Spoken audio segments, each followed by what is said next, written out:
West Churchman. Good afternoon, Earth. This is Adam Sturch broadcasting from the Mushroom Ranch in Taos, Mexico, working on oil painting doublespeak.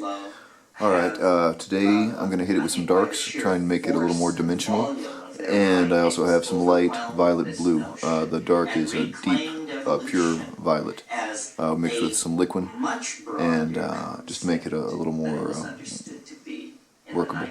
Okay, so here we go. Evolution is now understood to be the triumphant march out of chaos into order, connectedness, self-expression, and self-reflection that begins with the first moments following the Big Bang.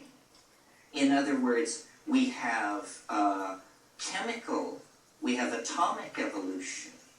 Evolution of atomic systems as electrons settle down into stable orbits. We have chemical evolution into more and more complex molecular forms, which finally become polymers. These polymers further evolve into complex energetic systems capable of self-replication, motility, and eventually, the writing of operas. So what we see when we look at the universe is that you have to be blind to this progressive tendency that has worked its will with the random plasma of pure electrons, with the chemistry of stars, with the molecular chemistry of primitive planets, with plant and animal life, with human epigenetic coding systems, carving, dance, ritual, vocalization, magic, and this process proceeds right up into the 20th century with this phenomenon that we all give some credence to, the notion that we are living in a period of compressed time. Well, so what are we to do with that? I think what we have to do is begin then to design this process. It is now moving fast enough that it is within the ken of each one of us to see progressive consolidation of change taking place in the world around us. We as human beings, I think, are destined to be the design and control element in this thing, in this global Gaian process. Never mind that we have done it so badly up to now, because now, meaning the 20th century, is a completely different kind of epistemic world than any world that preceded it. And to the degree that we can shed the inherited behavior patterns of previous centuries, previous cultural styles, and actually take hold of the tools present at hand, we can guide and control this evolutionary process. Culture, as it is in a sense the software of the infrastructure of the global civilization, which is the hardware. We don't need to make major design revisions in the hardware. The hardware is how we produce and move around food, how we produce energy. The major restructuring there is simply a matter of cleaning it up, making it more efficient, less toxic, less enslaved to the notion of making a buck, more enslaved to the notion of serving human needs. So the hardware structure can be pretty much redesigned along the lines that are clear to even the engineering mentalities among us. What is not so clear is that culture can be redefined as software and radically rewritten so that it runs much more smoothly. Now notice that I did not say that we were software or hardware. We are neither. We are the user. And this is the important thing to remember. We are not scripting ourselves into some kind of machine future. We are designing the future that we want to have rather than allowing the blunders of our grandparents to dictate the kind of future we will have. We're very late waking up to the necessity for this. This is because we tend to operate along very short-term goals. It's very hard for us to put in place a project that looks 40 or 50 years ahead. It was interesting, a couple of years ago there was an article in the Whole Earth Review about a chapel at Oxford that the main beam of this chapel, which was an oak beam about so by so, was rotted through with worms and had to be replaced. And it was no problem, because 800 years ago, an English king planted an oak tree that was to be grown for the specific purpose of replacing this beam when it should need to be replaced. And so this 750-year-old oak tree was cut and the beam hewn and put into place. And it inspired them to plant another oak tree, which is not a bad idea. Okay, well, so that's maybe enough about evolution. Now I want to talk about revolution, which is also in the solsticial theme, because what the solstice marks is the return of the heliacal rising of the sun to a certain fixed star against the background of fixed stars in our calendar system. What it really celebrates is the longest day of the year, the day when the sun makes its most northerly, its deepest incursion into the northern latitudes. It's interesting, the theme of revolution is dealt with in the I Ching, and since, of course, the I Ching was one of the 5 Confucian classics, you might turn to that passage expecting a discourse on political reformations. And when you look at the hexagram revolution, it says nothing about political guidance to revolutionaries. It says instead, the magician is a calendar maker. He measures the seasons and he sets them right.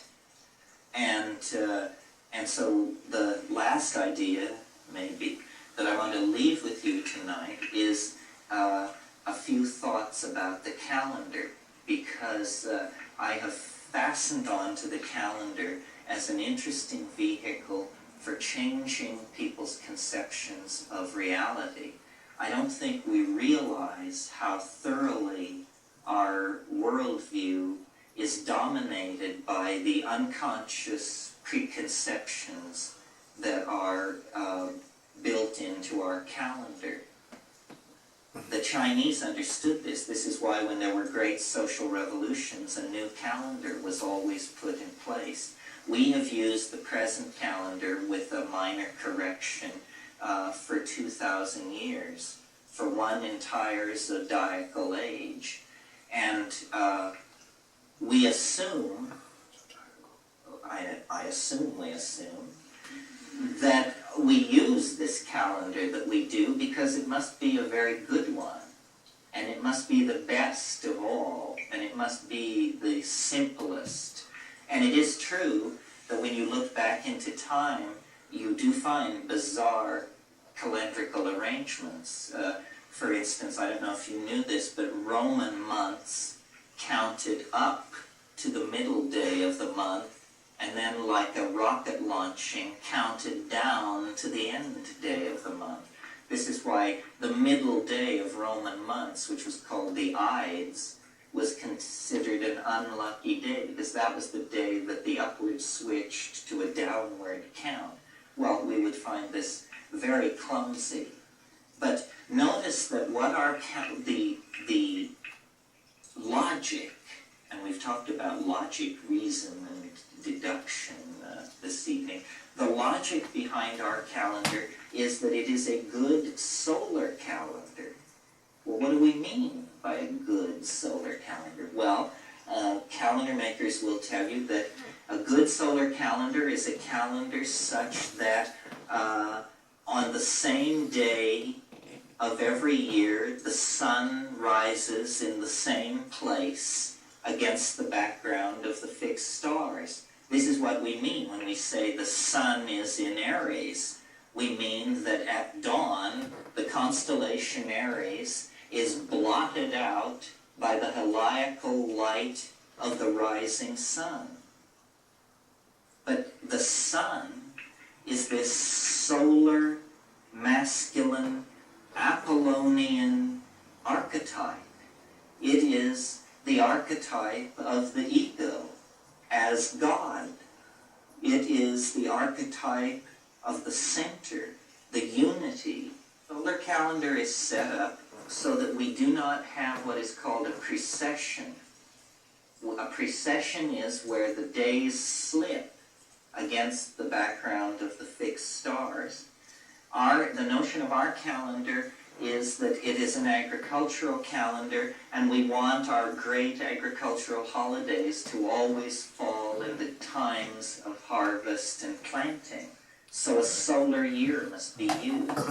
But what this does is it has an underlying assumption which is false, and which has been inculcated into our psychology to detrimental ends.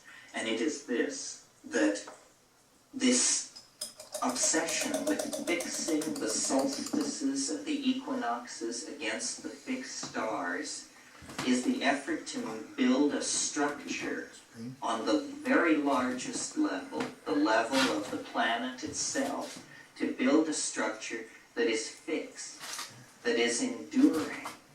And the great pride of our calendar is that we say it does not slip. That means it's fixed and enduring. Well, you may not know that the reason it doesn't slip is because there's a fudge factor in it. We're all familiar with the fudge factor of leap year, that every 4 years we have to add a year to keep it okay. But how many of you knew that every century year divisible by 400 is also a leap year, even if it occurs out of sequence? The year 2000 will be such a leap year. It is a century year divisible by 400. So was 1600. And so in that case, you have a leap year, even though the previous or the following year may be a leap year. So there is a fudge factor in the high and mighty solar paternal calendar that keeps it on track. Well, somewhat facetiously, what I propose, at least as a thought model, is an entirely different year length, 384 days.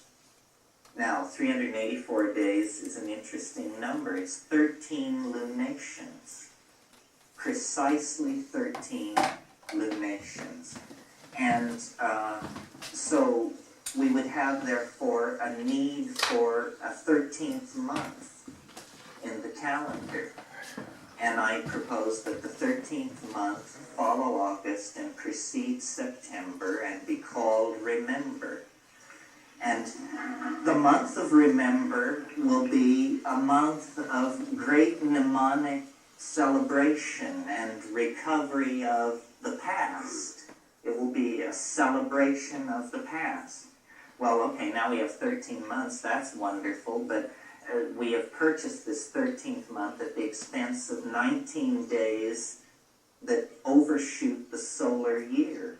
What about that? Well, instead of viewing that as a problem, as it has always been viewed, let's view it as an opportunity. What happens if you use a day length 19 days longer than the solar year? Well, it means that the great festivals of the solar year, Easter, Christmas, the 4th of July, will, let's call it Independence Day so we don't confuse ourselves because it's going to move, that these great festivals will do what is called precess. Each year they will come 19 days later against the solar year than the year before. So in such a calendrical system, you would be, as a child, Christmas would occur, let us say, in winter. By the time you were in your middle teens, Christmas would be occurring in springtime. By the time you were in your mid-20s, Christmas would be occurring in high summer, and in your mid-30s, it would occur again, it would occur in autumn.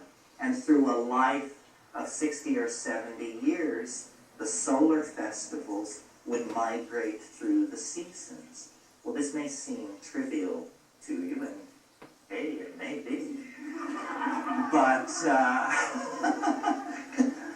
the psychology of it is that it's trying to build in at the highest level a truth which we have lost sight of, which is the idea that everything flows, that everything is impermanent, that flux is the only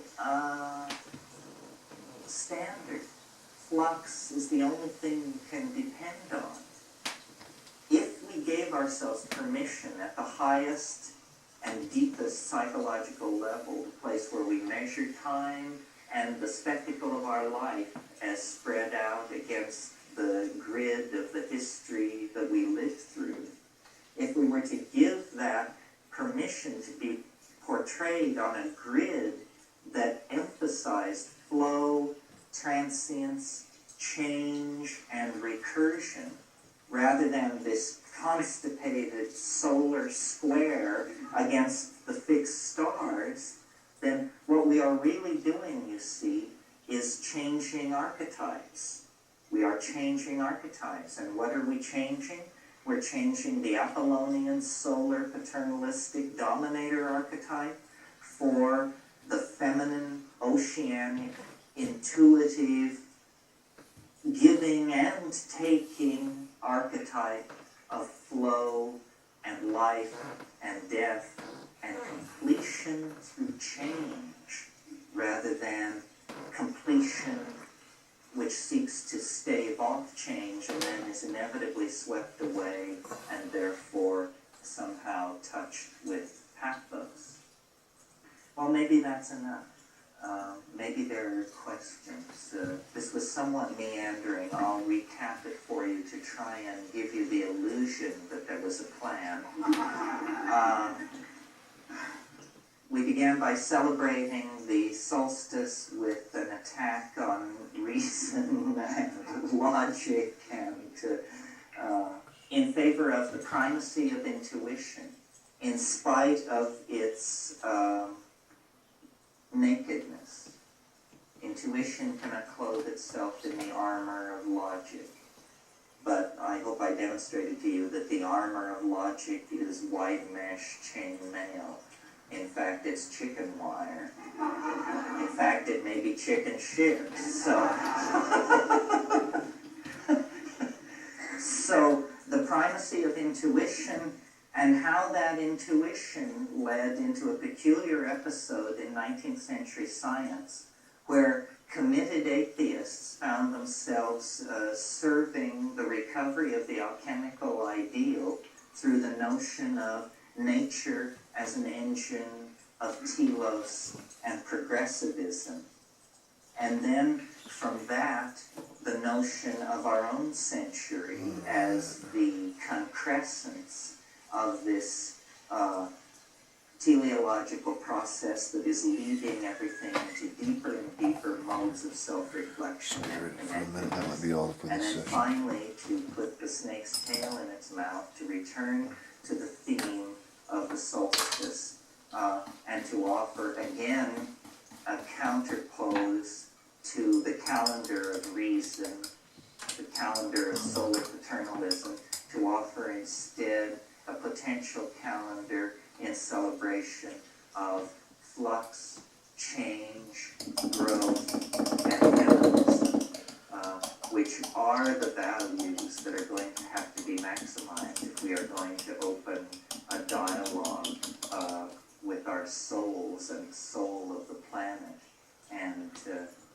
save ourselves from the lethal momentum that Alright, now that's starting to get some depth and more layered color and texture. A little reminiscent of a painting I did in maybe 2002 called Noise, out of liquid nails and house paint. This one's a little more evolved. Alright, let's get that there. So, as you can see, that starts giving it some nice contrast, breaking up some of the lines, adding more rhythm and texture, making it a little bit spookier. Nothing's more spooky than lizard men running harp, directing hurricanes to destroy the Republican voter base. I know, but I'm enjoying this painting anyway. Best wishes to all those out in Florida, however. I know it's horrible, but it's ridiculous. I'm out here in Taos, New Mexico, and I've already heard theories of HARP punching holes in the atmosphere in order to redirect the hurricane and destroy the Republican voting base from this bullshit conspiracy theory network on YouTube that has Michelle Obama, as a transvestite, Satan-worshipping, I think that was it, or transsexual Satan worshiper, I'm sorry. I think that's what the technical data is behind that conspiracy theory, along with the sun being fake, the earth being flat, and Pepsi owning Mars. I don't know what else the fuck they're gonna make up next. It's just getting so fucking stupid, it's scary. But hey, go Koch brothers, man, they did it up right. When they set out to destroy the public education system, they weren't fucking around. Got so many people that don't know their ass from a hole in the ground right now. It'd be amazing if this planet survives this next voting cycle. So, end of rant. That's Double Speak. That's Adam Sturch, broadcasting from the Mushroom Mansion, Taos, New Mexico, working on oil painting. Double Speak. Have a good day, Earth, and watch out for the lizard men.